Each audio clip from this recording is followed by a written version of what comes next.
Rejší olej je výnimočný obsahom dvoch kľúčových antioxidantov.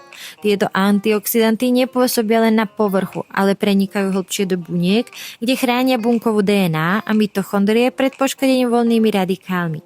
Týmto mechanizmom olej efektívne spomaľuje proces starnutia spôsobeného mikrozápalmi a zvyšuje odolnosť pleti voči UV žiareniu a znečistenému mestskému prostrediu.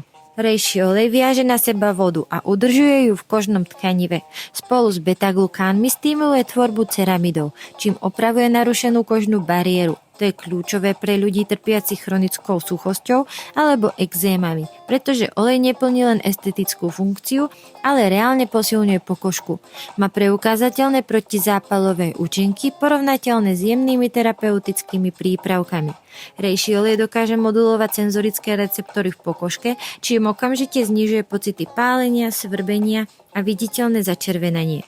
A aj vďaka tomu je ideálnym doplnkom pri liečbe rosaceí, akné alebo pleti reaktívnej na zmeny počasia a stres. Olej používame ideálne večer, kedy má pleť najviac času na regeneráciu. Tvár najskôr vyčistíme a navlhčíme hydrolátom. Nanesieme 2 až 3 kvapky do dlaní, rozotrieme, jemne tlačíme do vlhkej pokožky. Ak máte suchšiu pleť, môžete kvapku oleja primiešať priamo do svojho obľúbeného nočného krému. Keďže ide o vysoko koncentrovaný bioolej, na jednu aplikáciu stačí veľmi malé množstvo. Ak používate 2-3 kvapky raz denne, balenie 10 ml vám vydrží približne 1-1,5 mesiaca.